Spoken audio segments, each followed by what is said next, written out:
بنعمته تتم الصالحات أشهد أن لا إله إلا الله وحده لا شريك له وأشهد أن محمد عبده ورسوله لا نبي بعده اللهم صل وسلم وبارك على سيدنا محمد وعلى آله وصحبه أجمعين.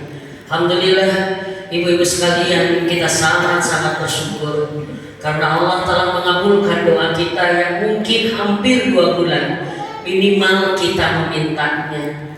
Balikna Ramadan, sampaikan kami kepada Ramadan ya Allah umur kami, dan sekarang Allah sudah menyampaikan umur kita ke Ramadan. Allahu Akbar, Ramadan begitu cepat, sekarang tidak terasa sudah hari ke-10.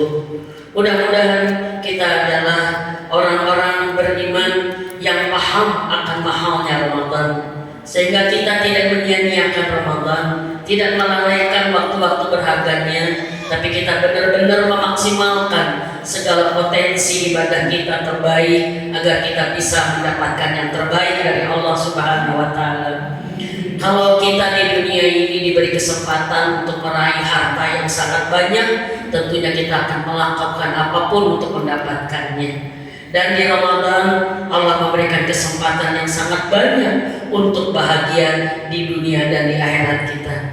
Ibu-ibu semua, subhanallah, semoga kita adalah hamba-hamba Allah yang betul-betul bela-belain habis-habisan di Ramadan ini. Tidak biasa-biasa, ya. Kantuk dilawan, lelah dilawan, karena ini adalah kesempatan yang mahal. Ya. Nanti istirahat masalah, ya. Sekarang saatnya kita menunjukkan kepada Allah kalau kita bersyukur dengan nikmat Ramadan ini. Ya, bersyukur nikmat Ramadan ini karena ternyata Rasulullah dan para sahabat benar-benar berubah pola hidup di bulan Ramadan. Bulan Ramadan Rasulullah menggunakannya sebagai untuk mencapai ibadah puncak terbaik sepanjang tahun. Jadi Rasulullah aja terbaik sepanjang tahun itu di Ramadan itu. Nah, kita sebagai umatnya mengikuti, ya.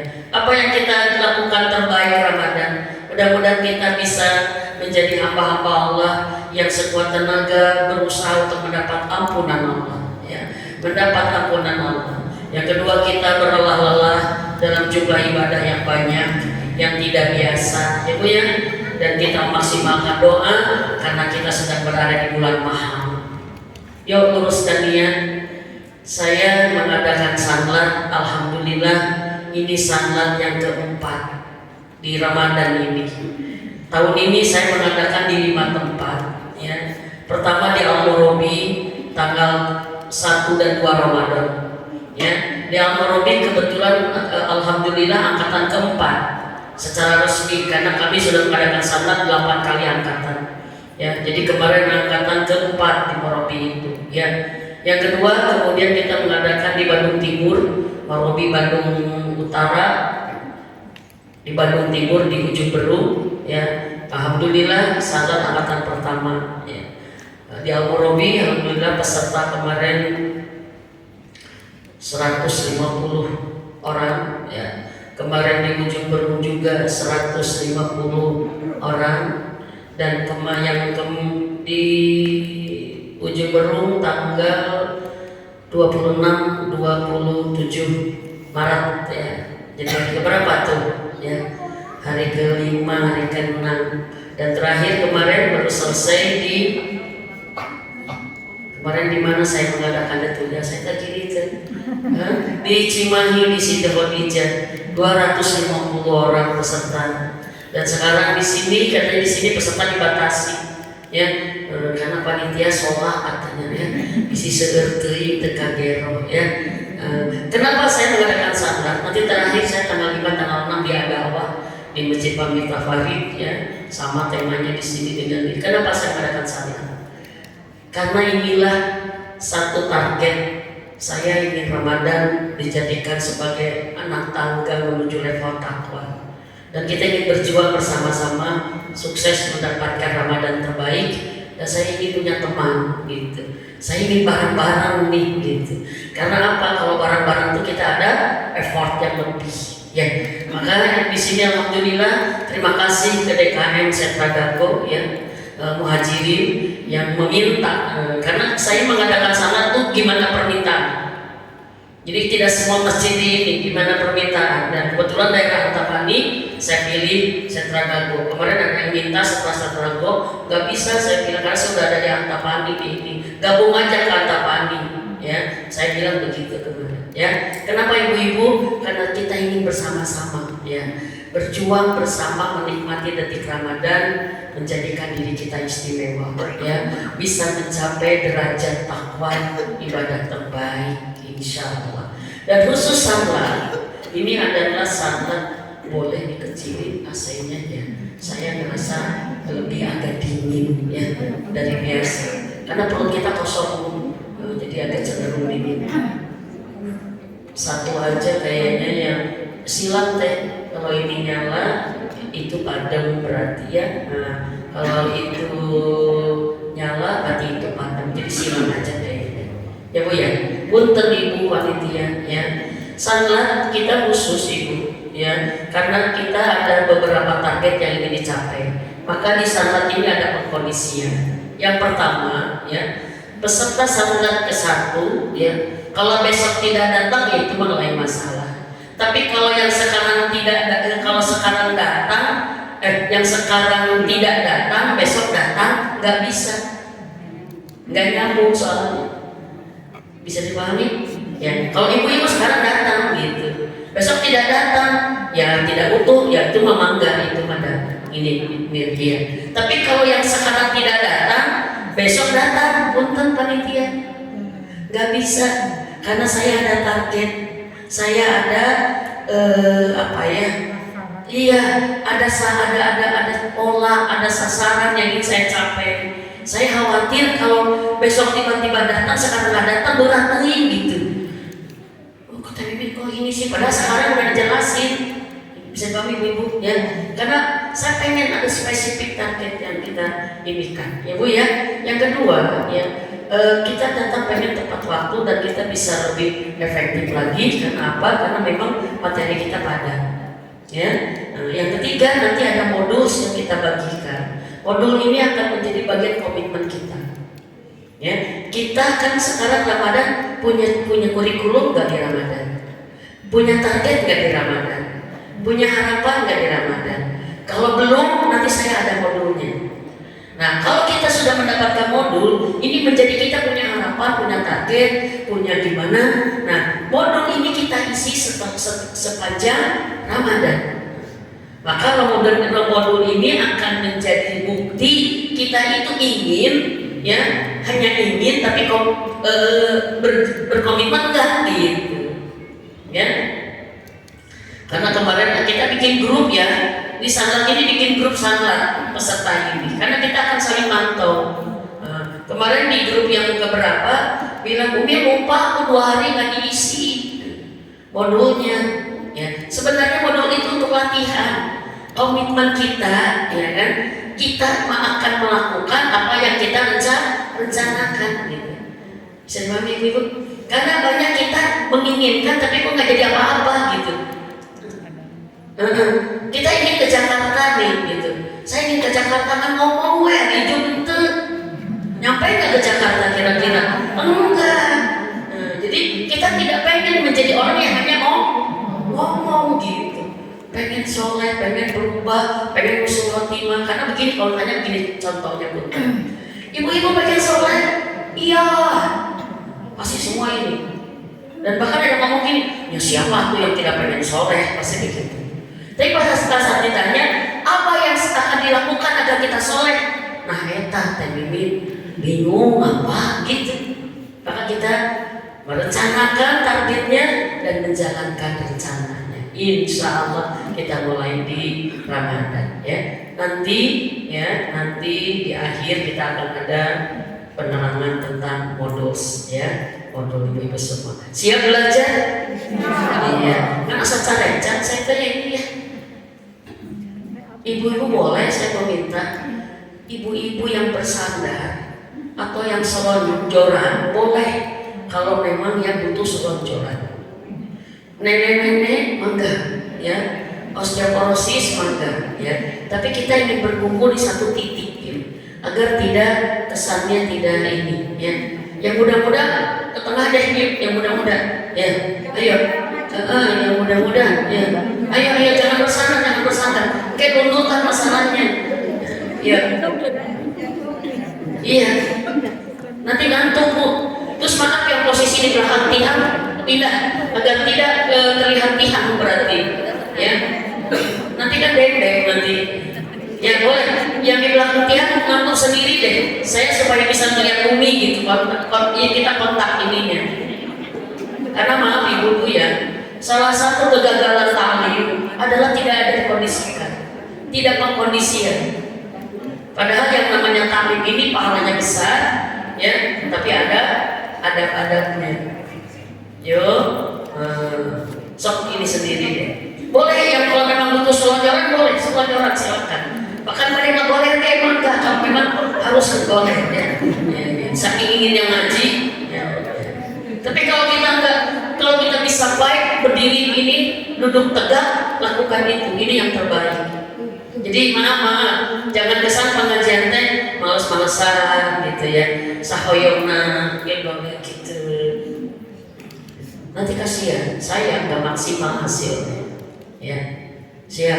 Ya. Yang kedua, yuk kita mengkondisikan hati kita. Ya, semoga sahabat ini benar-benar menjadi jalan. Ya, kita mendapatkan nikmat terindah di Ramadan ini. Ya, baik. Di belakang sini nggak ada orang yang belakang tiang, tidak ada. Ya, nggak ada. Belakang sini nggak ada. Kalau ada di belakang tiang, Bu tolong Bu, posisinya yang ini saya Bu.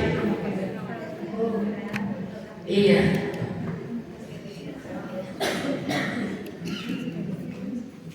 Karena belajar itu pertama diusahakan kontak mata, fokus sini, ya, dia fokus tenang, ya, tidak sambil. Mohon maaf, sebentar saja selama santai, mungkin HP-nya dikondisikan, ya, tidak ada yang sambil WA-WA-an, tidak ada yang bagaimana, karena kita pengen suasana terbaik. Ya. Baik ibu-ibu, ya. Yuk kembali kita buka majelis sanlat kita ini. Pertama nanti dengan basmalah, yang kedua istighfar, dan yang ketiga kita bersolawat. Ya, yuk sama-sama. Bismillahirrahmanirrahim. Astagfirullahaladzim wa atubu ilaihi. Salawat. Sallallahu ala Muhammad.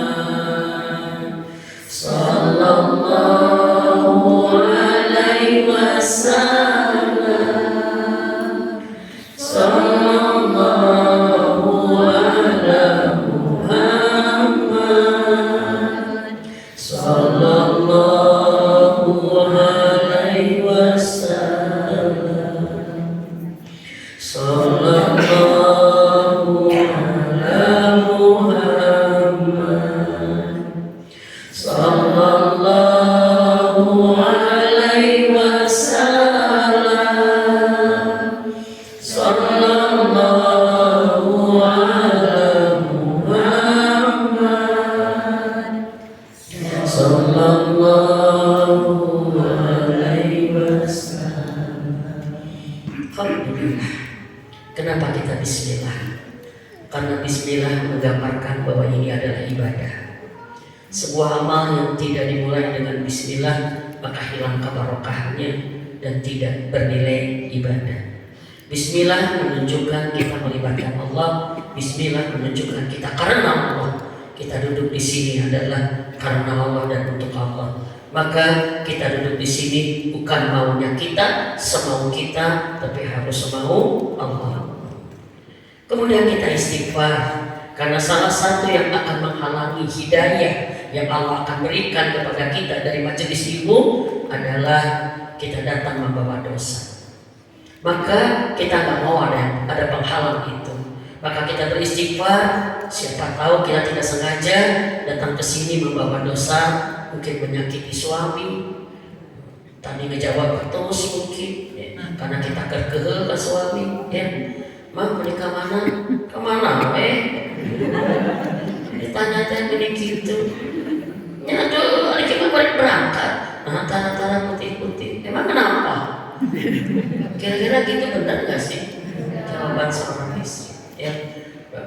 Makanya saya di saat ini memberikan aturan-aturan. Peserta salat datang harus dalam keadaan diridhoi oleh suaminya. Karena kegagalan seorang istri belajar menjadi soleh karena dia belajar sedang tidak menggunakan memenuhi hak-hak suaminya. Kan kata Rasulullah, Allah tidak akan memberikan kemanisan ibadah, nikmat iman kepada istri yang tidak memberikan hak kepada suaminya. Jadi ibu aduk-adukan kita sholat pengen musuh, pengen nangis, tapi kita zalim ke suami nggak bisa. Itu kata ulama. Kata Rasulullah Muhammad Sallallahu Alaihi Wasallam. Ya, atau di sini kita ada yang datang nyakitin orang gitu. Misalkan tadi kita di jalan melihat orang, terus kita dalam hati, cermatan dikit, komen, lintasan hati, meremehkan, itu menjadi hijab. Maka kita istighfar. Ya, kenapa kita sholawat? Karena kita duduk di sini ingin menjadi umat Rasulullah yang menjalankan sunnah. Mudah-mudahan dengan sangat ini kita bisa mendapatkan hidayah Ramadan kita seperti Ramadan Rasulullah Muhammad Sallallahu Alaihi Wasallam. Ya. Dan yang selanjutnya saya menginginkan di sana usahakan kita punya wudhu datang ke sini. Kita berwudhu karena kita ngaji sedang punya wudhu itu beda. Ngaji punya wudhu, maka usahakan kita punya wudhu. Ya, karena wudhu dalam keadaan kita sedang stabil. Wudhu itu stabilizer emosi. Kalau emosi kita nggak stabil, labil, berwudhu lah. Karena wudhu itu membuat kita di posisi yang sangat nyaman dalam keadaan suci, sehingga kita mudah menerima sinyal-sinyal ilahi. Kita mudah karena kita suci dan kita berkuburan dosa-dosa kita dari tubuh kita. Berwudhu. Ya, dan selanjutnya sebelum salat upayakan sedekah. Sedekah itu kalau besok di awal aja di depan. Kita sambil isi buku tamu kan kita hadir sedekah. Seperti itu. Kenapa? Karena para ulama mensyariatkan salah satu mengetuk pintu ilmu Allah, mengetuk pintu hidayah Allah adalah sedekah. Bismillah. Ya Allah, saya ingin ridhomu. Dengan sedekah ini beri saya ilmu yang bermanfaat. Dan dengan sedekah ini, ya, saya mendapatkan balasan yang kau janjikan. Hal jaza min jinsil amal. Balasan amal itu tergantung amalnya. Kalau kita bersedekah, maka apa? Satu, Allah akan tambah rezeki kita. Tidak akan berkurang orang yang bersedekah kecuali bertambah. Saya lihat di sini Setra Dago makom sedekahnya makom sedekah 2.000 ya, atau makom 5.000 ya, level 5.000. Ramadan kata Anas bin Malik, Rasulullah itu sangat dermawan. Melebihi Ramadan beliau puncak dermawan. Jadi salah satu amal yang dijagokan Rasulullah di Ramadan adalah sedekah. Jadi udah banyak tambah banyak lagi. Ibu-ibu, sebelum saya mengingatkan, ya, sedekah kita tunggu bagaimana Allah membalas mengembalikannya. Kalau ibu-ibu sedekah 2.000, maka Allah janjikan dibalas 700 kali lipat. Berarti kalau 2.000 siap-siap mendapat transferan 1.400.000. Kita bisa beli apa dengan 1.400.000? Kalau ibu-ibu 5.000, siap-siap ibu akan mendapat balasan jadi 3,5 juta. 3,5 juta 5.000. Yang 10.000, 700 kali lipat. Ibu akan mendapat 7 juta. 7 juta bisa berapa? Siapa yang mau umroh? Siapa yang mau umroh setelah Syawal ini? Berinfaklah 50.000. Karena akan dibalas menjadi berapa? 35 juta. Dan itu biaya umroh. Kalau tidak ada lagi. Kadang-kadang kita suka lupa. Kita mintanya banyak kepada Allah, tapi kita memberi sedikit, padahal kita bisa banyak. Insya Allah, mudah-mudahan sedekah kita pagi ini menjadikan sahabat ini nikmat. Ya, ibu-ibu untuk kemana-mana pikirannya, ya lepasin dulu. Mau masang kolak naon nanti lepasin dulu, ya. Kenapa? Nanti aja. Sekarang soalnya udah masuk ini nanti, ya. Nanti aja dipulang ya bu ya. Untuk ngaralamun kayaknya enak mas sebarahan. Tenang nanti ya. Tapi kalau besok mah di awal besok, di awal ya siap. Kenapa? Inilah upaya kita. Dan salat kita temanya adalah salat muslimah Ramadan dengan menata hati, bersiap diri menuju husnul khotimah. Apa maksudnya? Kita ingin bersama-sama berjuang menjadikan Ramadan sebagai titik awal kita fokus, ya, fokus beramal terbaik untuk menjadi bekal terbaik husnul khotimah. Ibu-ibu, ibadah kita di Ramadan ini beda kelasnya. Beda kelasnya. Tidak kelas biasa-biasa. Karena Allah pun mengapresiasinya dengan pahala dilipat gandakan. Kenapa? Satu, karena Allah ingin memaksimalkan potensi kita, ibadah kita terbaik. Saat kita diiming-imingi penawaran pahala terbaik, kita kan memaksimalkan potensi kita. Betul tidak? Ada ibu yang begini, ternyata saya bisa ya ngaji lebih banyak. Dikira saya nggak segitu, kan gitu. Ternyata saya bisa ya di Ramadan ini saya nggak marah gitu. Karena apa? Karena dia sedang dimotivasi. Kamu beramal terbaik Ramadan, pahalanya lipat ganda. Dan saat kita sudah berhasil mencapai tingkat terbaik amal kita, kunci gitu. Dan itulah bisa menjadi bekal terbaik kita, ibu-ibu semua. Karena kita tahu pulang menghadap Allah itu pasti harus bawa bekal. Benar, kita pulang mau mengadakan perjalanan panjang ke akhirat dan tidak balik lagi. Dan bekal kita satu-satunya adalah apa? Amal soleh. Amal soleh itu diraih dengan ibadah. Ya. Dan bekal kita juga dua, bukan hanya beramal soleh, tapi juga tidak membawa dosa. Gitu. Kalau kita datang menghadap Allah bawa amal iya, bawa dosa iya, ya plus. Dan ini kita bisa dapatkan. Spirit ini adalah dengan Ramadan. Kenapa? Karena di Ramadan Allah menawarkan tawaran dari Allah. Tawaran ini mau diambil apa enggak? Gitu. Allah menawarkan, ya. Dengan Allah mewajibkan ibadah puasa kepada kita bisa menjadi takwa. Kita ingin review tahun kemarin ya. Kan saya tahun kesini kan ya. Di Kesutradago kan tahun kemarin. Ya, saya nggak bahas Ramadan. Ya. Kita review ya bahwa setiap Ramadan itu Allah memberikan perintah kepada kita ibadah yang dia wajib, yaitu puasa. Ya kan? Kenapa Allah memerintahkan kita puasa? Allah langsung jawab tadi ayatnya. Ya ayyuhalladzina amanu kutiba alaikumusiyam. Diwajibkan kepada kalian berpuasa. Lalu ujung ayatnya ditutup dengan apa? La'allakum tattaqun. Aku wajibkan kamu berpuasa agar kalian menjadi takwa. Apa itu ibadah puasa? Kita review dikit sebelum materi inti. Apa itu ibadah puasa? Adalah ibadah menahan hawa nafsu. Menahan hawa nafsu. Karena kalau hawa nafsu tidak ditahan, kita akan menjadi orang binasa.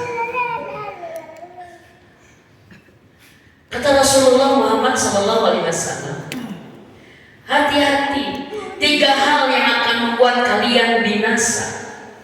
1, kikir yang ditaati, 2, hawa nafsu yang diikuti, dan bangga terhadap diri. Ini binasa itu berarti apa? Kalau binasa hancur-hancur-hancurnya gitu. Jadi 3 hal yang akan membuat kalian binasa.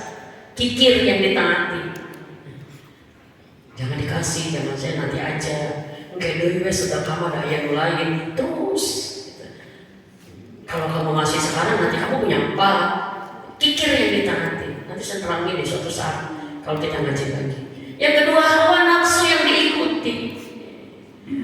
Nafsu ini kalau nggak dikendalikan bisa membuat kita jatuh hina ke tingkat yang lebih rendah dari binatang. Iya. Hawa nafsu ini kalau kita ikuti bisa hina kita itu, bisa binasa gara-gara hawa nafsu. Contoh aja lah, contoh banget ya. Orang menjadi orang paling dibenci oleh banyak orang, tidak disukai oleh banyak orang karena dia tidak bisa menahan nafsu ngomongnya. Gitu. Benar nggak? Ya, orang nggak suka, benci, takut sama dia. Kenapa? Nggak bisa kontrol ngomongnya. Hancur tuh hidup kalau udah nggak bisa. Benar nggak? Saya mah nggak mau deket sama si ibu itu, ngomongnya nyakitin banget. Suka ngehina dia mau ngomong ngejeplak, udah kan gitu. Yang ngomong bukan 1, bukan 10, 100, coba kebayang. Atau bukan 2, ya. Orang akan dibenci oleh banyak orang, tidak disukai, ya. Saat dia tidak bisa mengontrol, menahan marahnya. Gampang marah ini, Allah.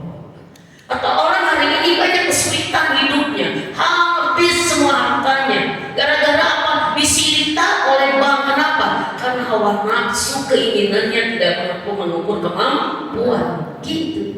Jadi satu saja, kita susah, kita sulit, kita hancur, kita binasa bukan karena oleh orang lain, tapi oleh diri kita sendiri saat kita mengikuti hawa nafsu. Dan Allah tahu potensi hawa nafsu ini memang Allah kasihkan kepada kita untuk jadi menguji, untuk jadi ujian. Maka kata Allah, fa'amalaha fujuraha wa taqwaha. Aku ilhamkan kepada kalian 2, fujur itu keburukan itu nafsu dan ketakwaan. Mau mengikuti hawa nafsu, mau takwa. Maka takwa adalah salah satu langkah kita menahan hawa nafsu, kita mendapat derajat takwa, yaitu dengan puasa. Maaf Bu, banyak hari ini rumah tangga hancur karena hawa nafsu. Tidak mau dilarang bergaul dengan yang tidak baik, tidak mau diatur suami, hawa nafsu jadi. Maka kata Rasulullah, hati-hati, yang akan membuat kalian binasa adalah saat kalian mengikuti hawa nafsu. Dan yang ketiga yang membuat binasa apa? Bangga terhadap diri. Kalau bangga terhadap diri, berarti apa Bu? Cenderung meremehkan orang lain. Dan itu masuk kategori sombong. Nah, Allah ingin kita punya momen untuk melatih menahan hawa nafsu. Maka Allah mewajibkan kita puasa sebulan ini. Tahan hawa nafsumu dengan ibadah puasa yang aku wajibkan kepadamu. Agar apa? Agar kamu bisa mencapai derajat takwa. Takwa adalah derajat termulia, tertinggi di hadapan Allah, terhormat. Kan berlawanan tuh tadi, ya kan? Hawa nafsu diikuti bisa hina, tapi kalau ditahan bisa takwa, terhormat. Gitu. Seperti itu. Oke. Nah, dengan apa? Nah, yang sekarang kita harus pahami adalah puasa yang seperti apa yang bisa menjadi takwa. Ini pengen kita review nih. Sampai hari ke-10 Ramadan ini kira-kira puasa kita sudah lulus enggak menahan hawa nafsunya, atau baru sebagian-sebagian kita tahan hawa nafsu kita? Maka saya mengingatkan kembali, ya, puasa itu adalah satu-satunya ibadah yang Allah klaim ini untuk aku. Semua ibadahmu untuk kalian, kata Allah. Maka apa? Sesuka-suka aku membalasnya. Karena ibadah itu untuk Allah, maka Allah pun memberikan standar. Puasa mana yang akan aku terima? Nah ini, yaitu puasa yang bisa menahan semua unsur hawa nafsu. Maka apa? Menggolongkan ulama, hawa nafsu digolongkan di 3 tempat, di 3 kondisi. Pertama, puasa kita ini evaluasi. Kira-kira sampai hari ke-10 puasa mana nih yang belum berhasil nih? Oke? 1. Puasa menahan hawa nafsu di perut. Ini tingkat paling bawah, tingkat awal. Puasa menahan hawa nafsu perut dengan cara adalah apa? Tidak makan dan minum di siang hari. Jadi sekarang aturannya dari mana? Sahur sampai maghrib, ya. Dan tidak makan dan minum, ya, makanan minuman yang haram, yang tidak baik dan tidak berlebihan saat berbuka. Itu. Jadi puasa perut ini adalah tidak makan dan minum di siang hari bagi menahan lapar dan haus. Tapi bukan itu saja, kata para ulama. Puasa perut adalah tidak makan minuman yang tidak halal dan tidak baik, juga tidak berlebihan. Karena perintah makan itu, makan minumlah kalian yang halal lagi toyib, halal ya, halalan toyibah. Juga apa? Makan dan minumlah kalian, tapi jangan berlebihan. Innallaha la yuhibbul musrifin. Allah tidak menyukai yang berlebihan. Nah, berarti apa ibu-ibu? Puasa perut itu ditandai dengan apa? Menahan lapar dan haus di siang hari dan menahan dari makanan yang buruk, makanan yang haram dan tidak berlebihan. Itu puasa perut.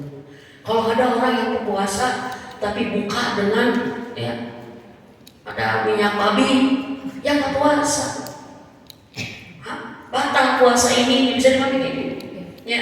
Atau yang tidak baik, punten, ibu-ibu teh, mohon maaf, sudah disebut ibu tuh mah nggak boleh yang asam-asam, buka rujak cuka, jangan jeos atuh. Berarti apa? Ada hawa nafsu yang tidak dikendalikan. Ibu pernah gini, jangan makan gini, kamu kan penyakit ini, kan kita bakal begitu ya bu ya kan? Ibu tuh gampang, baru buka makan yang pedas amat. Berarti kita tidak bisa mengendalikan itu. Maka puasa perut ini kalau dilakukan dengan benar, hasilnya akan menyehatkan. Yang paling saya tekankan, saya yakin halalan thayyiban sudah di SOP kita, benar nggak? Ya. Tapi yang PR kita adalah berlebihan. Berlebihan bisa dilihat dari dua kondisi. Seberapa banyak menu yang dimakan dan seberapa banyak jumlah yang dimasukkan. Kalau sudah ada kolak, kenapa mesti ada cireng dan balalang? Kenapa mesti ada sebelah dan ada cendol? Akhirnya menu kita begitu banyak. Berarti apa bu? Menu banyak itu menunjukkan banyak keinginan yang dieksekusi, yang diikuti. Maaf ibu, lagi puasa mah ngeliat apapun ada hawa nafsunya bu. Lihat kui ungu juga asal ngegeboy ya aku. Padahal nanti aja lihat kui ungu sekarang jam 1 dengan nanti jam 8 malam berbeda. Karena jam 8 malam sudah tidak ada hawa nafsunya. Iya. Semuanya menarik. Ibu sekarang jam 11 mencium Indomie ibu sok berat. Aduh, padahal biasa nanti. Makanya tips kata para ulama, kalau kita ada keinginan lagi puasa, jangan eksekusi itu. Kita bilang nanti kalau udah buka mau beli, pasti terjadi. Karena sudah tidak ingin. Serius. Ini hawa nafsu, kenal hawa nafsu kita. Maka kegagalan puasa perut kita adalah, saya yakin ibu-ibu sudah tahan menahan lapar dan haus. Nggak ada ibu-ibu yang batal gara-gara melihat channel Elizabeth. Nggak, saya yakin, ya kan? Tapi adalah kita masih harus dididikan menahan hawa nafsu keinginan saat berbuka dan berlebihan memasukinya. Kata Rasulullah, semua penyakit itu berawal dari perut. Awal penyakit itu berawal dari perut, itu kata Rasulullah. maka jaga perutmu, kata Rasulullah. Sepertiga untuk makan, sepertiga untuk air, sepertiga untuk udara. Sepertiga. Kalau kita mengikuti hawa nafsu saat berbuka, maka penuh, Bu. Coba aja Bang ibu blender sok, blender besian. Mending kalau mesinnya sama semangka, akan ada unsur air. Tapi ini diisi dengan salak dan dibuka-buka acan, sok dedekan aja Bu. Itu blender mati Bu. Perut kita juga kayak blender. Maka kata Rasulullah, puasa itu menyehatkan. Dan Allahu Akbar, hari ini banyak orang non-muslim puasa karena tahu manfaat untuk kesehatannya. Maka ironis, hari orang Islam puasa itu sehat-sehat. Iya. Sekarang banyak orang yang puasa sayuran tertentu, puasa buah-buahan, jangan terlalu banyak ini. Itu mah sudah ada dalam Islam, sudah awal. Dan Allah menginginkan kita mensterilkan segala penyakit kita, detox. Setahun sekali kamu puasa sebulan penuh, tahan hawa nafsu, karena hawa nafsu yang membuat kamu sakit. Bisa dibangun Ibu? Sudah benar puasa perut kita?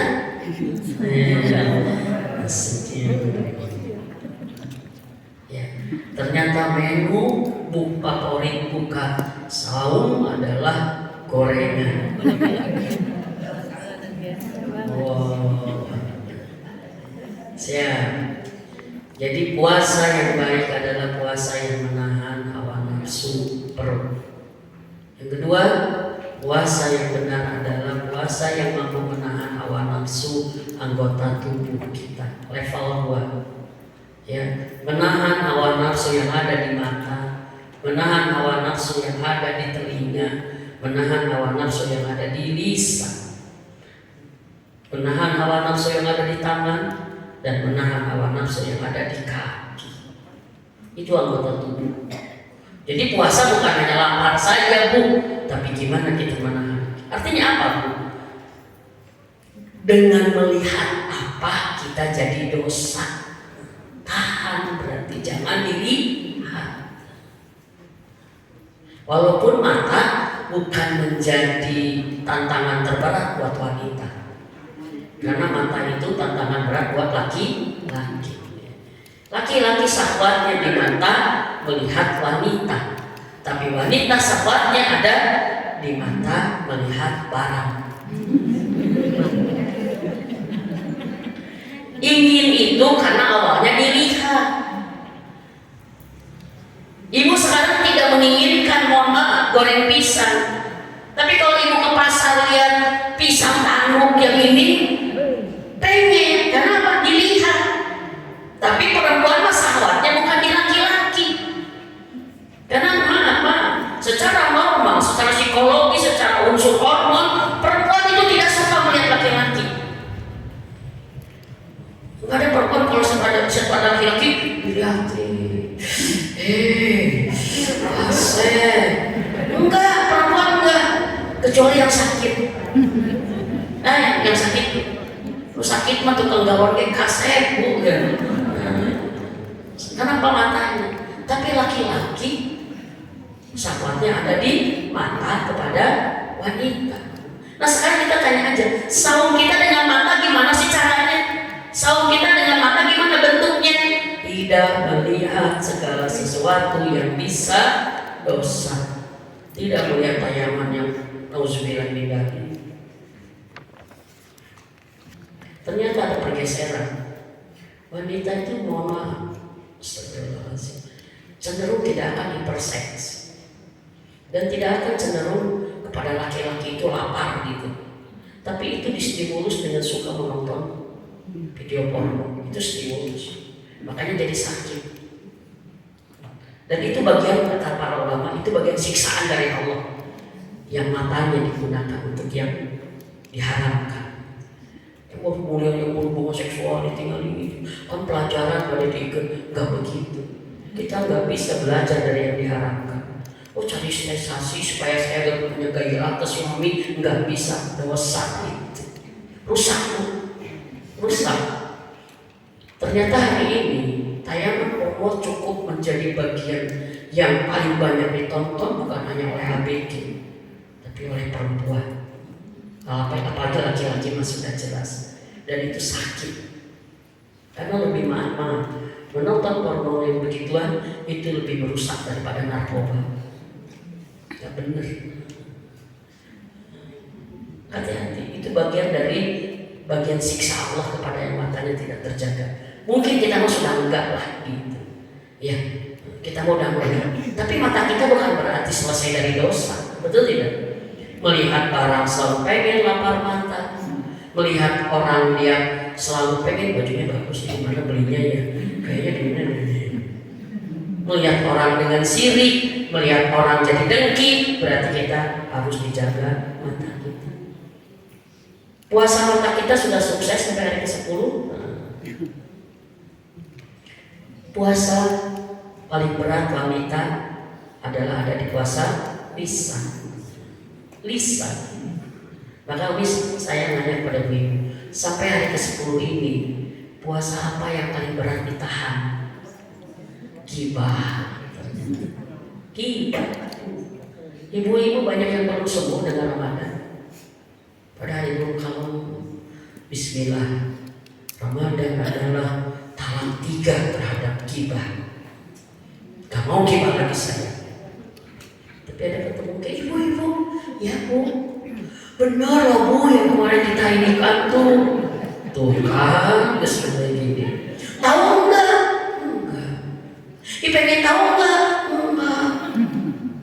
Karena saya mau berhenti, tapi kebanyakan rata-rata wanita gibah, jebol gibah.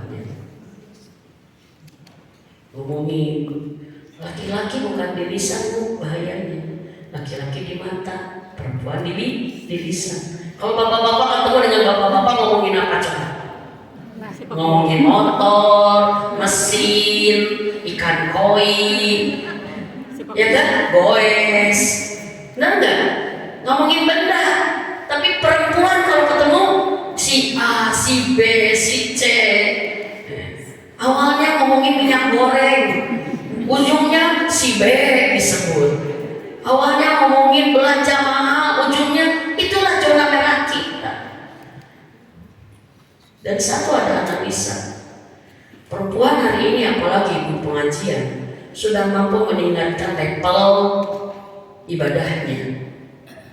Tahajud, sahur dengan Quran sudah intensif, rajin ibu kajian. Tapi bagi masih kalah. Itu makanya ada cerita suami istri bilang, ayah tambah tahajudnya tambah malam, ayah mau tahajudnya di 15 menit rek ajan subuh karek tahajud turutan mama mati jam 3 dikit. Ayah sok atuh Ramadan tuh hatamkeun lebih dari 2 kali atuh. Ayah mau ngaji teh mau disalambar ini. Mama Maya udah 2 juz ya sehari, kata suaminya. Ayah ikutan atuh kuliah subuh tuh di masjid. Bapak-bapak banyak. Mama WS malu mati ditanya, bapak kemana? Terus aja ada jadi ganda suaminya. Mama, mau kaji ada sendiri, kata suaminya dan pikir-pikir ya, ibadah kita mulai berbeda loh ya, Aceh kata sedikit. Mama udah mulai terbiasa loh, hikmah ibadah tuh ya, kata suaminya. Iya, kalau ibadah banyakkan mama, tapi kalau pahala banyakkan ayah. Karena ayah mah walaupun amal sedikit selamat pahalanya. Terus juga mama gibah wae mama. Hati-hati. Kita sampai hari ke-10 ini gibah dari keberapa tuh? Jebol. Karena mahal. Salah satu komitmen kita, kalau kita ingin husnul khotimah, pastikan kita meninggal tidak sedang menjadi ahli gibah. Itu. Puasa anggota tubuh kita adalah menjadi perjuangan tersendiri. Selesai kita sudah terbiasa menahan marah, menahan lapar dan haus. Sekarang kita menahan lisan. Menahan mata, ya Rob, ini mata. Rasakan sampai berani menahan, itulah kualitas puasa kita. Kata siapa? Nggak susah ibu menahan ngomong, susah, serius, betul tidak? Ya kan? Disitulah nilai puasa kita. Karena kata para ulama, nilai puasa kita terletak di dalam perjuangan menahannya. Tahan enggak gitu? Kayak kita sedang jalan mundur supaya tidak jatuh teh gimana gitu. Gitu. Mama mau dikalem puasa. Ini resep mah, mama aja terus aduh ayah betah di rumah. Kenapa? Mama tadi gandeng gitu ya gitu. Ya tuh ayah doakan mama saya puasa gitu.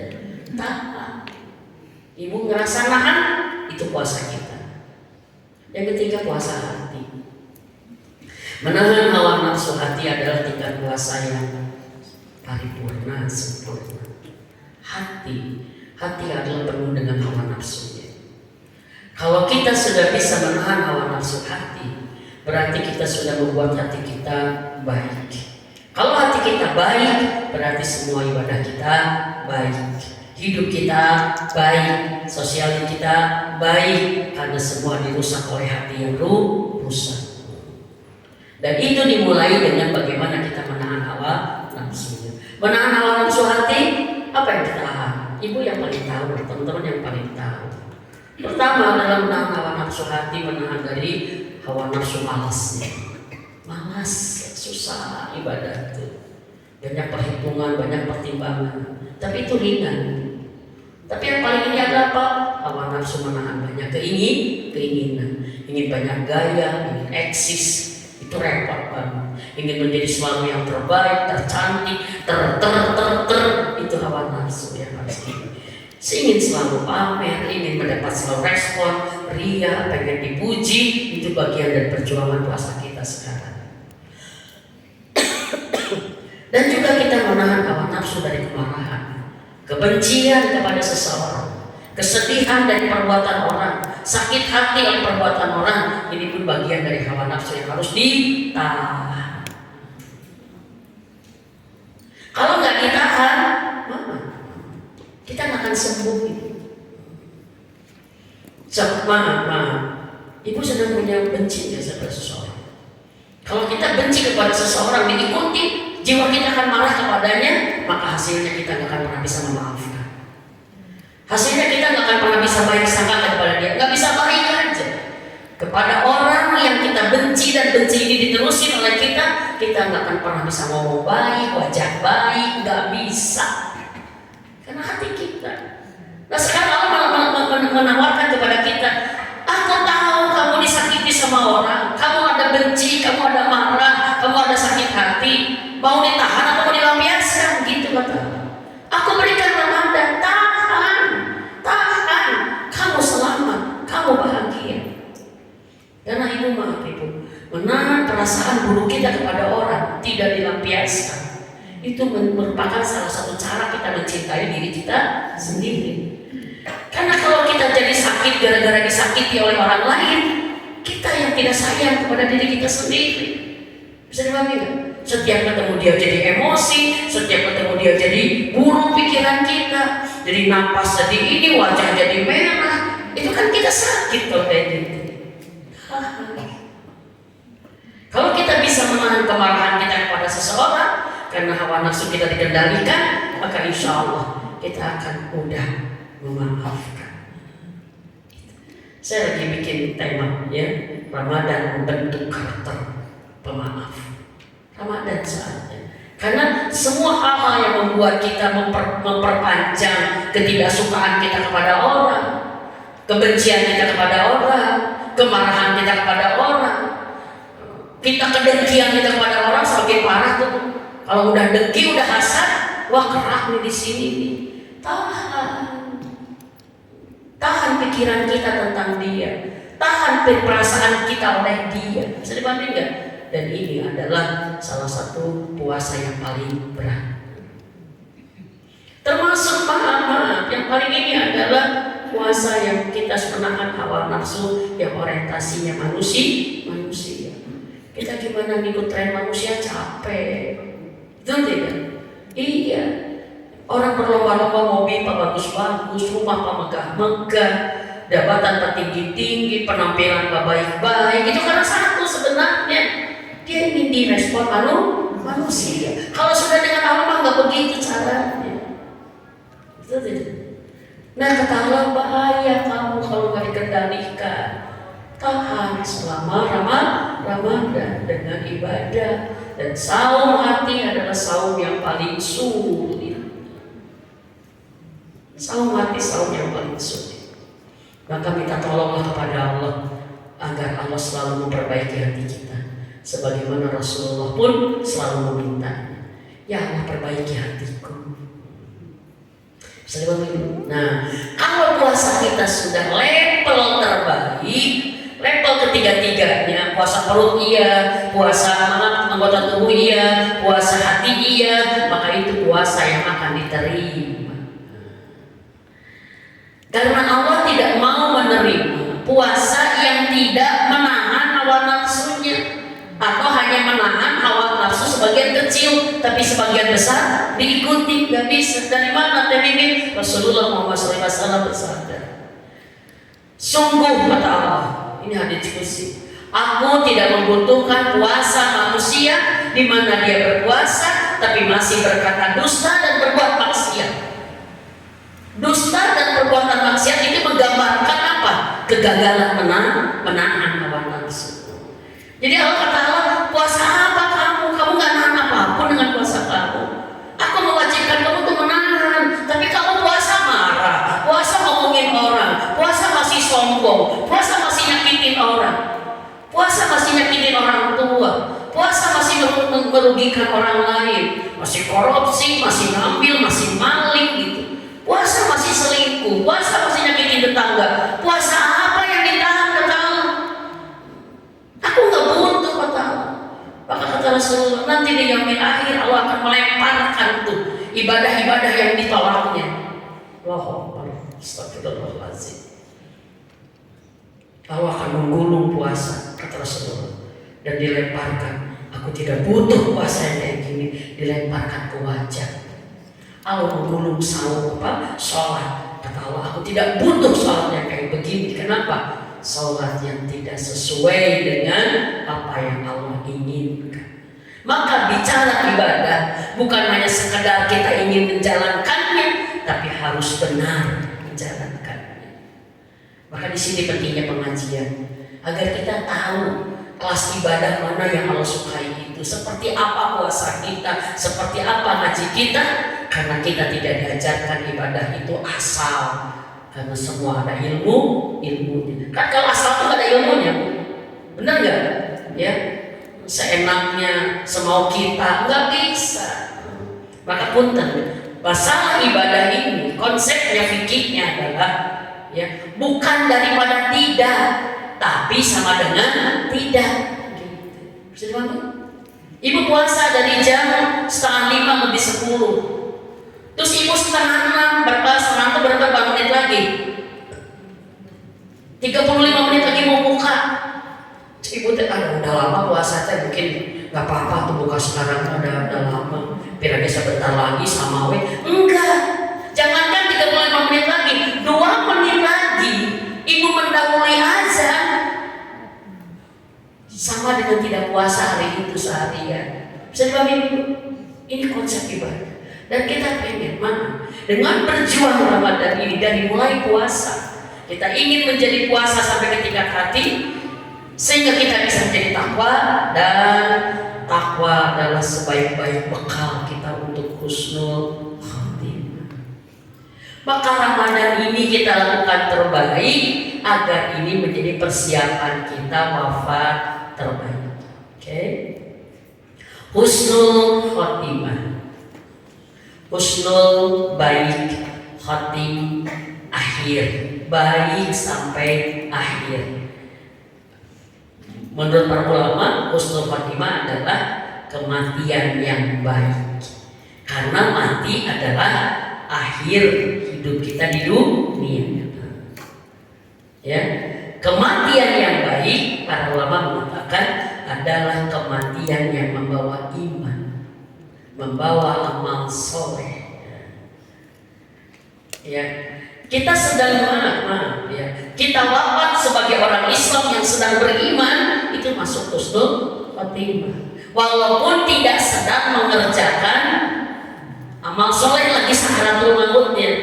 Saya pahami? Ya, ibu sholat sehari-hari, ibu ngaji Quran, ibu apa? Terus tiba-tiba ibu mau duduk misalkan di kursi, tidak ngaji, tidak sholat, tapi ibu sholat hari itu, ibu ibadah terus. Tapi pas duduk ibu meninggal, husnul khotimah masuknya, karena dia meninggal dalam keadaan iman dan sedang mengerjakan Islamnya, walaupun saat itu dia sedang duduk. Sedih itu. Apalagi kalau ibu sedang duduk ngaji Quran atau sedang sholat wafat, itu husnul khotimah. Ya, kan ada orang subhanallah, ya, dia pulang dari masjid, di jalan masjid ternyata pingsan, meninggal. Itu husnul khotimah. Kenapa? Amal terakhirnya dia dari masjid, walaupun dia wafat sedang jalan. Bisa pahami gitu? Gitu. Ibu pengajian, dia lagi ngaji nih. Pas pulang ke rumah ibu terbahan, mama capek, nanti lohor mau bangun. Dan tidak bangun lagi. Husnul khotimah. Karena ibu mengerjakan amal soleh walaupun tidak saat sakaratul mautnya. Bisa dipahami ibu? Yang disebut syu'ul khotimah adalah wafat dalam keadaan kafir, wafat dalam kemunafikan, ibu wafat dalam kemusyrikan. Ibu pulang di dukun, pulang dari dukun, tuh cek si abang oke bener, kita teh gini, tuh makanya kita tuh, nanti kayak sebenarnya kan itu lagi, wah cilaka ya. Bisa dipahami? Karena yang merontokkan iman itu adalah kemusyrikan. Jadi bisa dipahami? Dan Allah sudah mewanti-wanti kepada kita di surat Al-Imran ayat 102. Ya ayyuhalladzina amanu taqullaha haqqa tuqatih wa la tamutunna illa wa antum muslimun. Muslim. Dan janganlah hai orang yang beriman, bertakwalah kepada Allah dengan sebenar-benarnya takwa. Di sini ada penekanan sebenar takwa. Dan janganlah kalian mati kecuali dalam keadaan Islam. Islam di sini adalah, maksudnya adalah kita sedang memegang ajaran Islam, meyakini akidah Islam, menjalankan amalan-amalan Islam. Gitu bisa dipahami Ibu? Jangan mati kecuali dalam keadaan Islam. Kita semua ingin husnul khotimah? Ingin? Iya. Kenapa tadi ingin? Kita bisa nggak kita sih merencanakan husnul khotimah? Kalau ditanya ingin, iya. Tapi kalau direncanakan, kita kadang-kadang sedang tidak merencanakan. Betul tidak Ibu? Padahal mama, husnul khotimah merupakan sebuah perjuangan kita sampai ke tiap akhir. Gini Bu masalahnya, kita ingin baik sampai akhir, sementara kita tidak diberitahu kapan berakhir. Kita nggak diberitahu, dirahasiakan. Masalah kematian itu dirahasiakan 3. Dirahasiakan waktunya, kapannya, dirahasiakan tempatnya, di mananya, dan dirahasiakan caranya. Ada orang yang meninggal dengan cara mendadak, dengan cara ketimpa, tabrakan, kecelakaan, dengan cara sakit lama, dengan cara sakit sebentar, dengan cara mendadak tidak ada apa-apa. Itu cara-cara yang dirahasiakan. Tapi bagaimana Bu? Allah melihat kita benar-benar orang yang pengen husnul khotimah itu yang paling penting. Gak perlu kita di mana nih mama mautnya, ya di mana nih mama maut. Kata Rasulullah, kalau kalian memang bisa meminta, mintalah wafat di Madinah. Berarti minta di Madinah, maka ada hadisnya. Bisa dipakai nggak itu? karena dia akan menjadi ahli baki. Gitu. Tapi kita jangan risau di mananya mama wafatnya, di mana, nggak usah dipikirin. Yang penting husnul khotimahnya. Bisa dipahami nggak? Karena tempat dan waktu belum tentu menjadi jaminan husnul khotimah kalau tidak membawa iman. Bisa dipahami nggak? Orang maling kotak infak di masjid mati, tetap sholat di mana termaling. Bisa dipahami nggak? Bisa dipahami nggak? Tempat dan waktu tidak bisa menjadi jaminan husnul khotimah kalau yang mati itu gimana imannya. Bisa dipahami nggak? Iya. Tapi kita pengen kita wafat di tempat terbaik, di waktu terbaik, dengan amal terbaik. Ini target kita.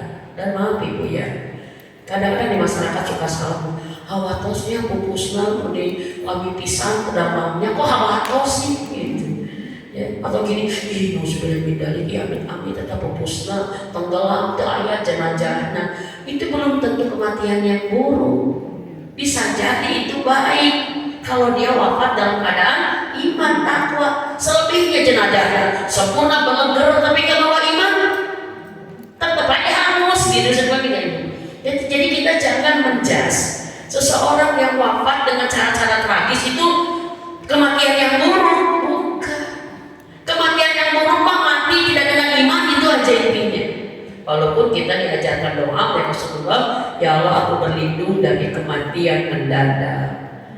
Karena kematian mendadak berarti tidak ada persiapan yang khusus. Sering memilih.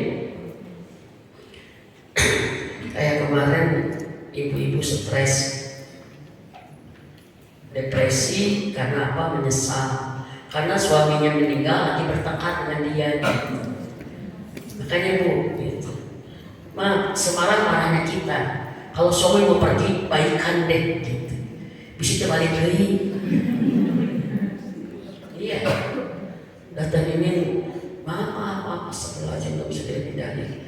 Hari ini saya banyak tamu konsultasi, ya, yang keburukannya itu ke bawah mati. Gitu. Ngeri. Keburukannya ke bawah mati. Satu, Mimin saya menyesal depresi saya itu sekarang pengen bunuh diri aja karena saya banyak dosa. Kenapa? Karena saya yakin saya istri yang durhaka. Kenapa ibu? Saya bertengkar hebat dengan suami saya malam hari teh. Karena saya menemukan di HP-nya ya ada sesuatu yang membuat saya marah. Atau hari-hari ibu marah benar, kenapa menyesal? Saya bilang begitu. Saya marah dan ingin memukul suami saya, menampar suami saya, menjambak suami saya karena suami saya temukan ya gitulah. Ya biasa bapak tangannya. Apakah bu? Apa yang membuat suami istri menjambak suami? Bukan karena masalah hutang, bukan. Pasti masalah itu perempuan, nah, gitu. Suami saya bingung, kamu teh nggak tahu kita udah puluhan tahun menikah, anak kita tuh udah ada yang menikah, bla bla bla bla. Tapi kamu, saya melampiaskan marah saya dengan ngomong kasar, dengan gimana, dengan fisik. Saya terdiam, sampai saya malam itu tertidur dengan kemarahan. Bangun dia. Saya kan suka nyediain makan gitu gimana, tiba-tiba pack sendiri kalau bisa. Saya jadi kayak mogok gitu. Kamu minta apa? Enggak bikin sarapan. Main tahu kasih curi, si curi. Perempuan kan kalau nyebut perempuan yang itu tuh dengan bahasa ekstrim ya, si curi, si kacau, wah si macam di mana. Main tak kasih curi. Saya nggak setrikain bajunya, saya nggak nyiapin sarapannya, saya ngerasa puas. Kalau dia harus ngerasain kalau saya gitu puas tanya gitu. Tapi saya juga aneh, dia tuh biasanya kalau saya marah dengan dia, tahu sudah mindali. Makanya kalau ada masalah selesaikan dengan tuntas, jangan kemudian menjadi masalah yang terbiasa diulang-ulang. Si ibu ini kalau ngomong begini kan berarti sering ributnya. Biasanya kalau ribut tuh kalau dia pergi aja, berarti kan sering ributnya. Tapi sekarang mah, Mimin dia ributnya tiba-tiba nyari saya mau pergi teh. Aku pergi ke kantor. Udah aku marahnya kata dia begitu. Nah biasa nanti pergi mah mana? Biasa dia bertengkar pergi mah pergi. Tapi hari itu dia ini. Kata saya bilang, ngapain? Gak perlu. Lu kasih juri ke pamitan, juri deh gitu kan. Ternyata saya lihat dia pergi keloyor dan itu jam 7:30.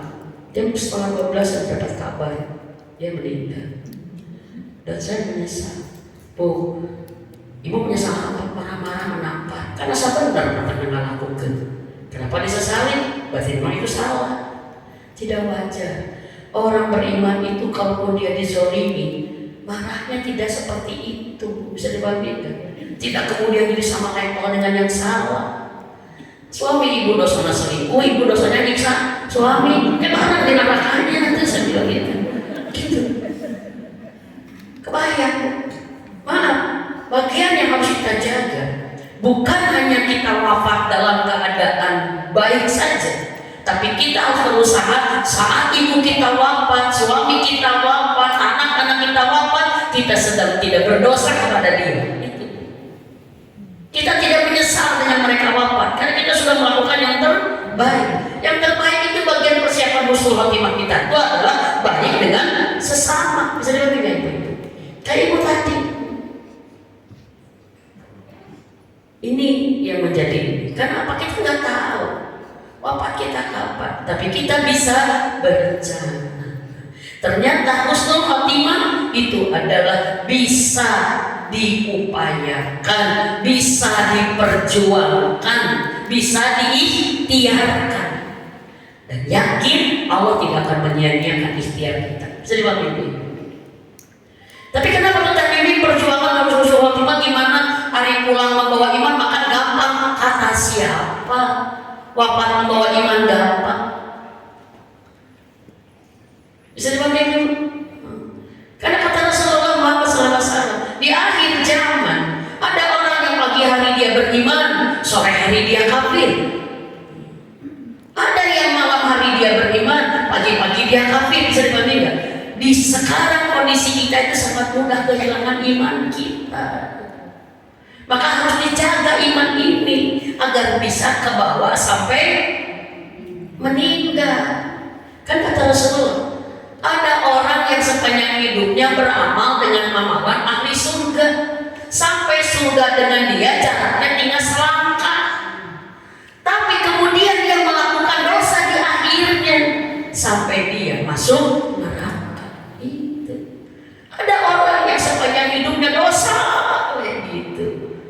Tapi sampai dia dengan neraka tinggal satu langkah. Tapi takdir mendahuluinya. Sebelum dia wafat dia mengerjakan amal soleh sampai dia menjadi ahli surga. Kenapa begitu? Karena setan akan bekerja sangat luar biasa agar menggelincirkan kita di titik terakhir. Bisa dipahami? Makanya kenapa iman kita minta istiqomah?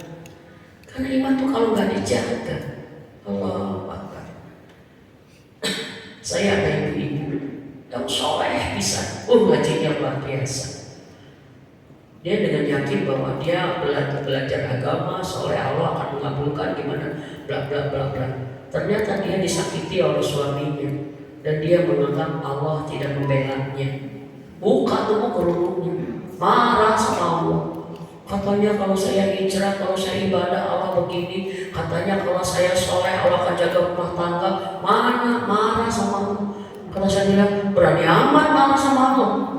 Dibuka kerudungnya, penampilannya ngajagun gitu, kayak gitu. Kenapa? Karena iman itu sangat tipis gitu. Kalau enggak kita jaga dengan keikhlasan kita, Allahu Akbar. Maka inilah perjuangan kita menjaga iman itu. Bisa dibanding. Maka di sini kita penting merencanakan husnul khotimah. Dan satu saya katakan, husnul khotimah adalah jalan yang harus kita perjuangkan, harus disiapkan. Karena kata Rasulullah Muhammad SAW, ya, mana dalil yang kita bisa mengatakan bahwa kita bisa merencanakan husnul khotimah kita? Kata Rasulullah, kalau Allah menghendaki kebaikan kepada seseorang, maka Allah akan menjadikan di akhir hidupnya dia akan sibuk dengan amal soleh. Gitu. Di akhir hidupnya sebelum wafat gitu. Berarti apa? Ada potensi yang mengundangnya. Saya ada cerita, seorang ibu konsultasi kepada saya. Dan ini,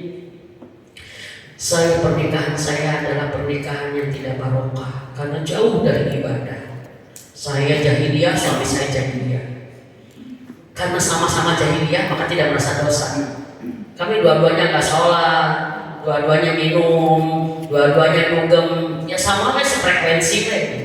Tapi masalah muncul salah satu ada yang sadar. Istrinya hijrah, mulai dia tahu, oh nggak sholatnya dosa, dia sholat. Suaminya tetap begitu. Suaminya ngajak minum, enggak ayah, nggak boleh, haram ayah. Makanya maaf bu, ya masalah itu terjadi kalau salah satu sadar bu. Dua-duanya tuh sadar mau masalah. Oh ibu soalnya jenuh gibah mau masalah. Sefrekuensi gue seneng gitu kan. Tapi ibu sadar ada seorang ibu hijrah. Dengan kamu mah nggak asik kan. Sekarang mah nggak bisa diajak gibah gitu kan. Karena ada yang sadar. Nasib gue juga begitu. 3 tahun saya sadar, saya sendirian, saya ngaji, saya apa. Sampai saya mengatakan, ya Allah, saya nggak mau pernikahan begini. Saya pengen suami pengen punya suami yang jadi imam menuntun saya. Punya suami yang takut kepada Allah, tidak maksiat. Tapi suami saya begini ya Allah, dia tidak sholat, tidak minum segala macam, bahkan kadang-kadang ngobat juga.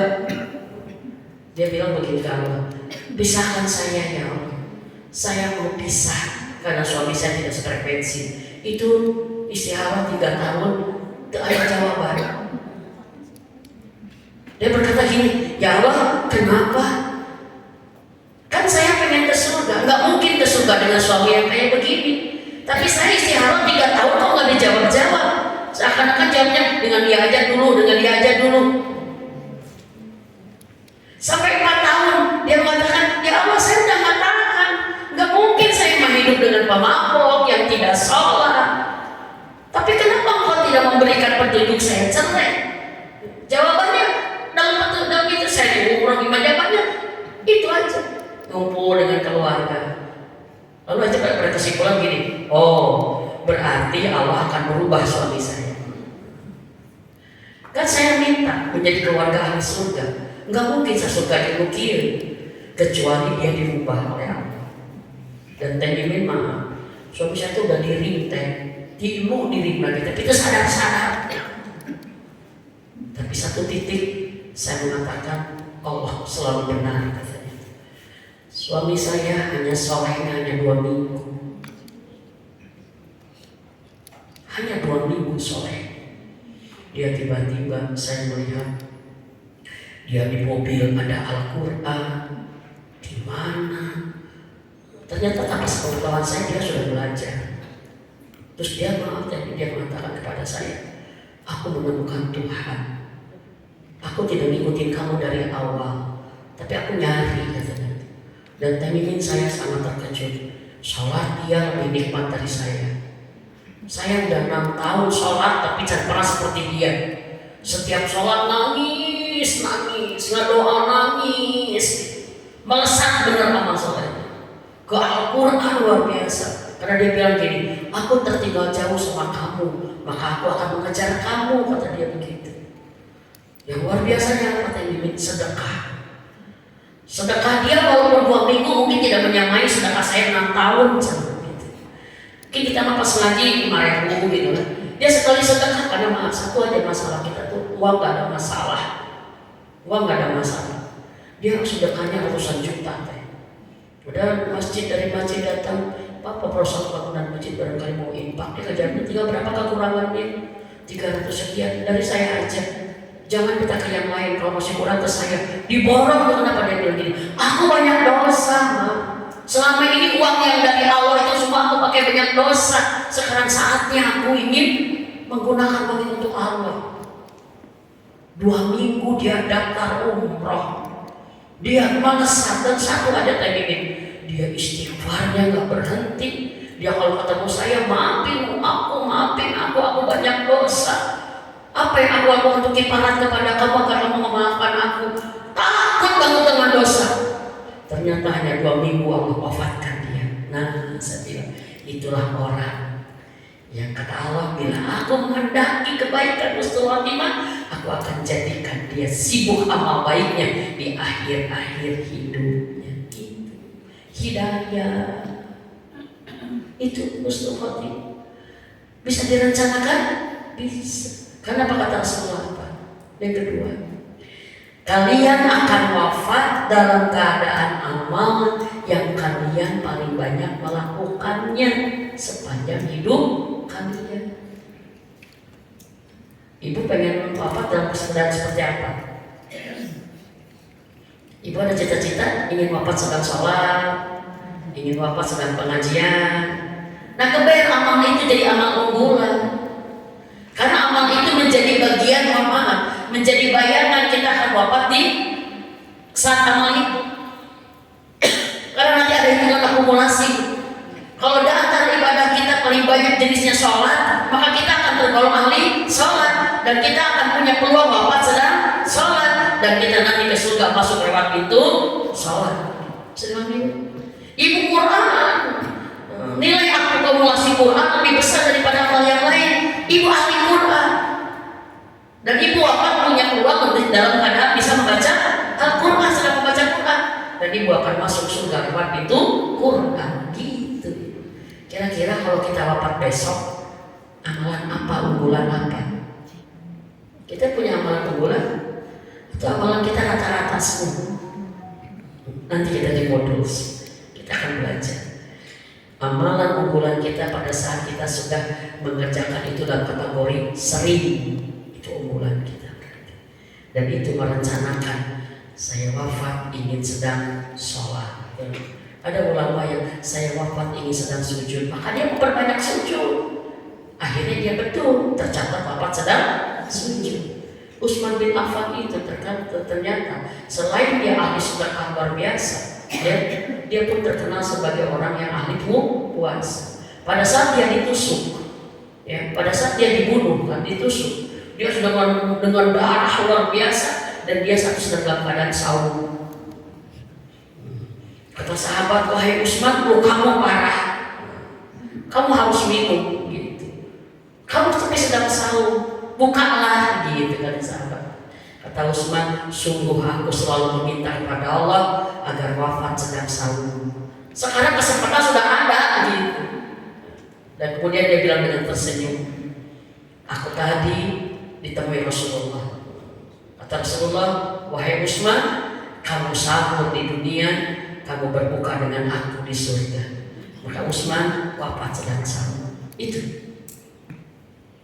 Ayo persiapkan Rasulullah kita. Maaf ibu, kita ingin wafat baik, mati dalam keadaan baik, dan tidak ada caranya kecuali kita hidup juga dengan baik. Bisa dipahami? Kalau kita ingin meninggal baik, ya hidup harus baik. Masa mati baik, hidup tidak baik? Dan inilah ikhtiar kita, ya, menuju husnul khotimah. Satu, doa. Banyak berdoa, minta husnul khotimah dan segala tentang aktivitas kesakaratul mautan. Banyak doanya bu? Banyak. Satu, Allahumma inna nas'aluka husnul khotimah wa na'udzubika min su'il khotimah. Kita minta husnul khotimah dan berlindung dari su'ul, mati yang buruk. Yang kedua, kita bisa minta Allahumma hawin alaina fi syakaratil maut. Harus dihafal ini. Orang-orang yang pengen husnul khotimah wajib kembali doa-doa ini, persiapan kita soalnya. Yang ketiga, kita bisa minta doa Allahumma inna nas'aluka taubatan nasuha qabla maut wa rahmatan inda maut wa maghfiratan ba'da maut. Sebelum, saat, setelah wafat. Kita minta sama Allah, ya Allah, tolong berikan nikmat taubat dulu sebelum wafatku gitu. Sehingga kita pulang wafat tidak membawa dosa karena taubat dulu. Dan ya Allah, aku minta rahmat-Mu saat aku wafat. Karena wafat itu berat, sakaratul maut itu berat. Tidak ada yang bisa meringankannya kecuali rahmat Allah saat itu. Sakaratul maut, itu apa? Sakit yang amat-amat sakit sampai kita kesadaran kita. Ini makanya kenapa orang yang sakaratul maut itu jangan sendirian, harus ditemenin. Karena lagi ibu aja waktu mau melahirkan sakitnya luar biasa. Kita kan kadang-kadang nggak hilang kesadaran ya Bu ya, sakit gitu. Apalagi sakaratul maut. Dan bukan hanya sakit Bu, bukan hanya menahan sakit, tapi saat itu kita harus berjuang menahan godaan setan yang turun dengan sekuat tenaga ingin menggelincirkan kita di akhir hidup kita. Itu. Maka orang yang sakaratul maut harus ditemenin. Maka ibu harus belajar ciri-ciri sakaratul maut seperti apa. Sudah mulai wajahnya memucat, tarikan napasnya berat. Kan ada di bukunya, ada kita di kitabnya. Kan maaf ya, orang itu kan gini, kan gitu. Tapi dia, tapi naik lagi. Itu tuh udah mulai nanjak. Maaf punten. Hari ini banyak orang mengalami sakaratul maut sendirian di ruang ICU, tidak didampingi.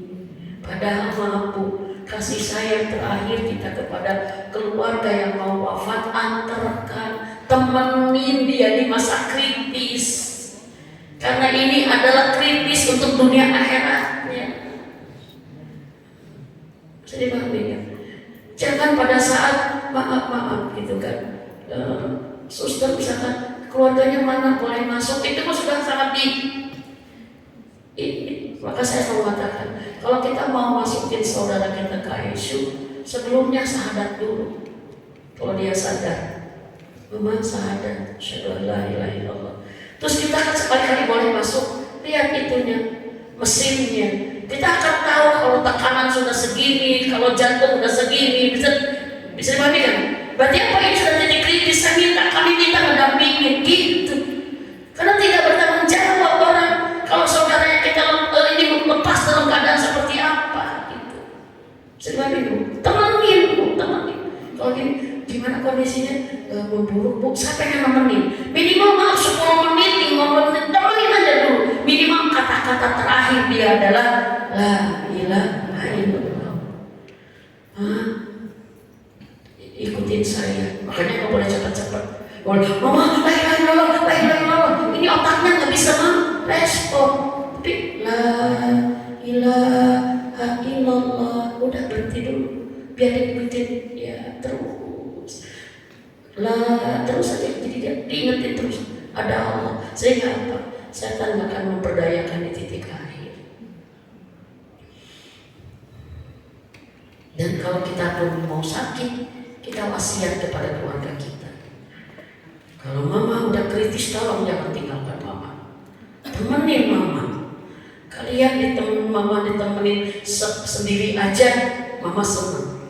Ditemenin mama sakit gigi aja, mama senang. Apalagi sakaratul maut harus ditemenin. Dan rahmat Allah lah sebaik-baik teman di saat itu buat kita. Dan punten ini bisa ada dokter atau gimana. Kalau ada saudara kita yang memang memerlukan harus dipasang ventilator, saya sebagai ustazah yang menyampaikan, tolong sebelum dipasang tuntun dulu syahadatnya, la ilaha illallah, talkinkan dulu. Karena sebagian banyak yang dipasang ventilator itu dibuka sudah wafat. Ini karena pentingnya proses sakaratul maut itu. Maka kata Rasulullah, apabila kalian melihat sakaratul maut saudaramu, talkinkan. Karena itu adalah masa kritis yang dia butuhkan. Allah, istighfar, la ilaha illallah. Kalau sudah mulai udah aja la ilaha illallah aja. Barang siapa di akhir hidupnya dia mengucap la ilaha illallah, baginya surga. Berarti apa? talqin adalah menghantarkan saudara kita ke surga. Diantar jalan-jalan ke Eropa aja, diantar ke rumah sakit aja bahagia. Ini diantarkan ke surga. Sok mama duluan ke surga, nanti aku yang menyusul. Sering begitu. Warahmatan indah mama.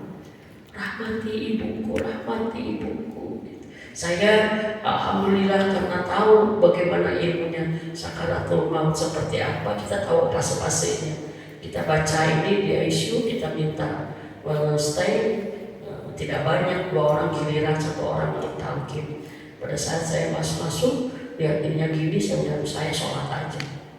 Saya sholat aja, ya Allah, saya hantarkan ibu mertua, sedang sholat sambil nangis, rahmati dia ya Allah, temenin dia.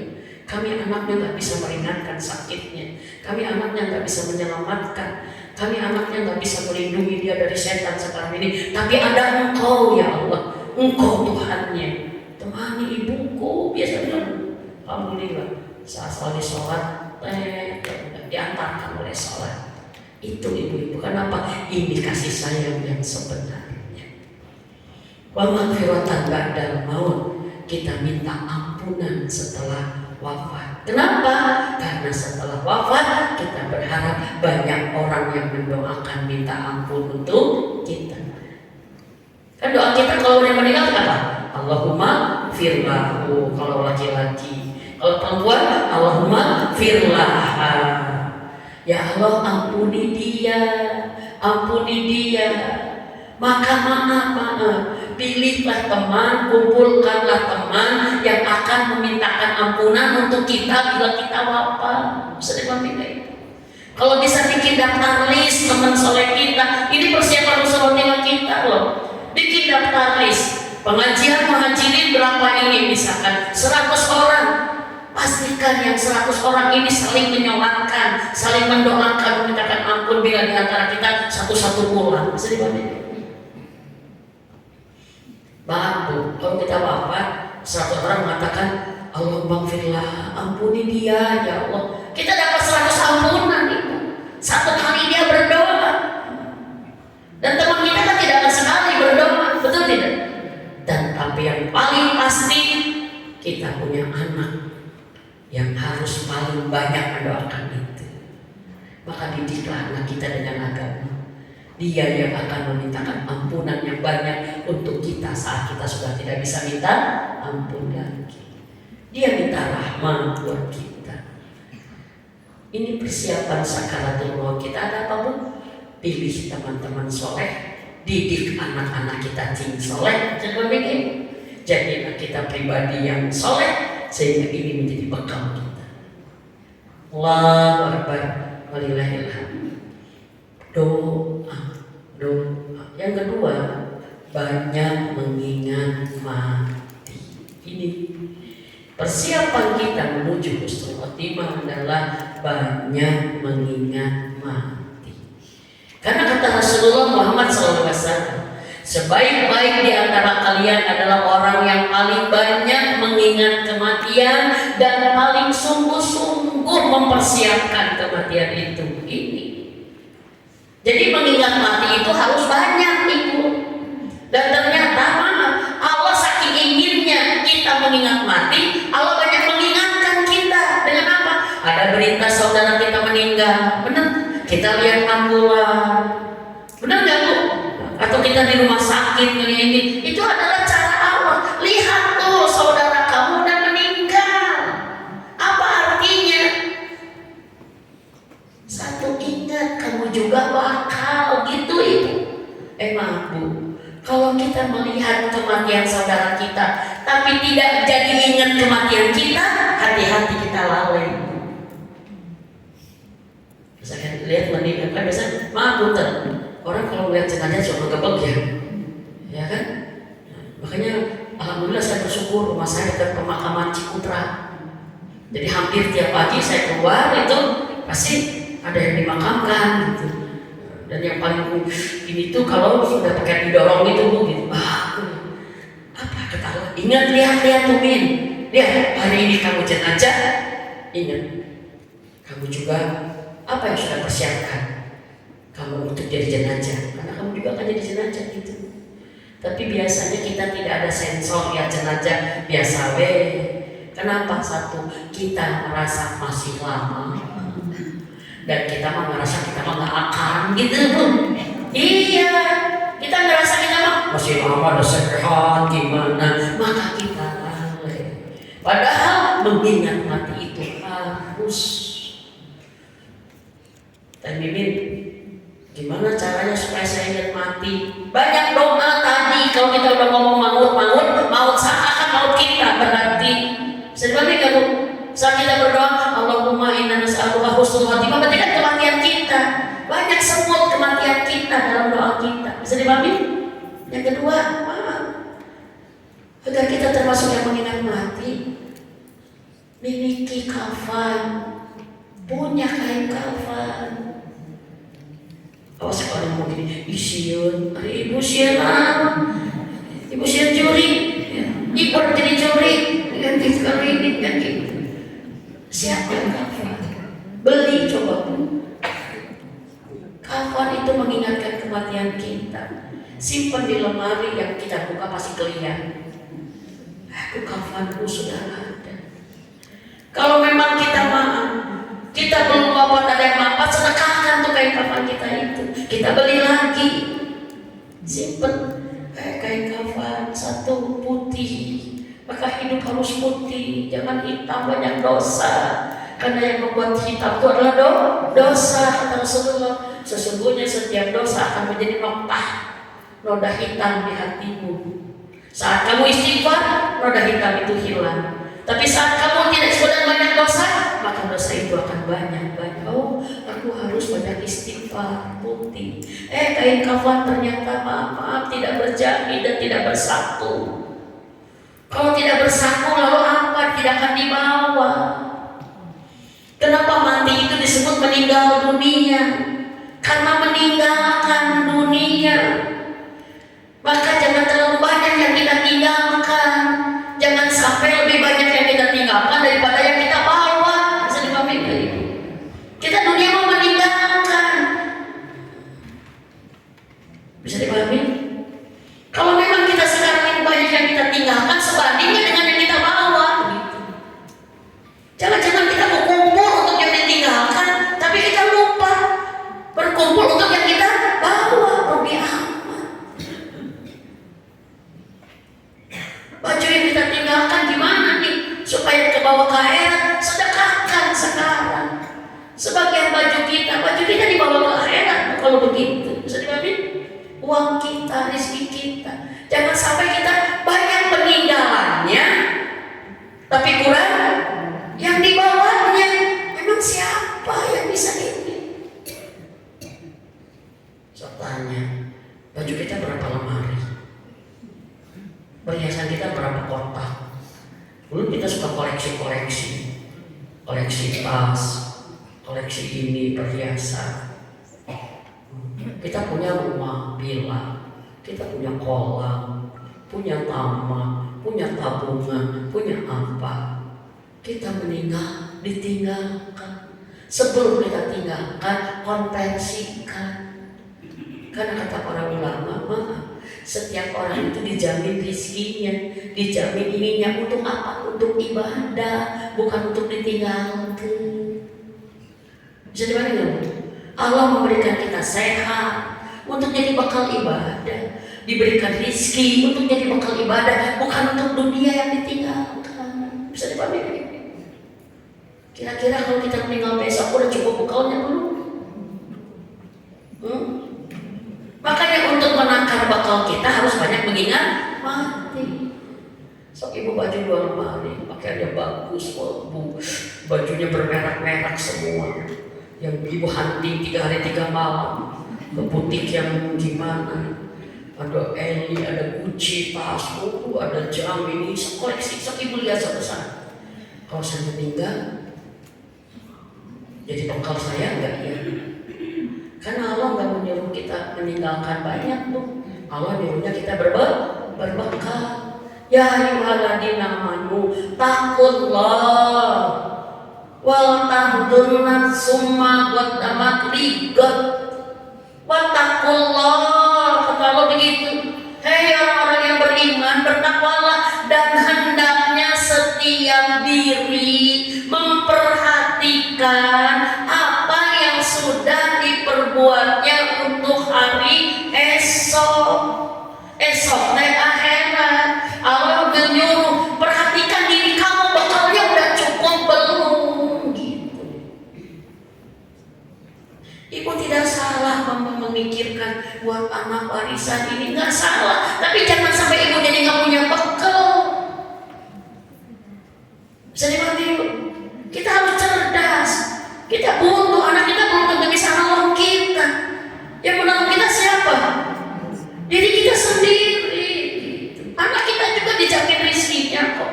Jangan sampai kita mikirin anak, tapi nggak mikirin diri sendiri. Dari dulu sedekah nggak pernah bisa banyak untuk anak. Iya, demi Allah ibu. Segala yang kita keluarkan untuk anak itu sudah jadi pahala. Tapi jangan menjadi harus menjamin semuanya anak sampai tua. Bisa dibilang itu. Anak udah nikah, udah ini. Udah, mereka udah selesai kok kita yang nikah. Sekarang saatnya mama baru bakal jadi mamanya. Mama buat kali kalian. Ini mah dari kecil untuk anak-anak, sudah besar untuk anak. Meninggal juga. Cekal hari kamu, aku kasih buat kamu biar kamu punya bekal. Anak kamu mah aku juga kasih. Bisa dipakai ibu.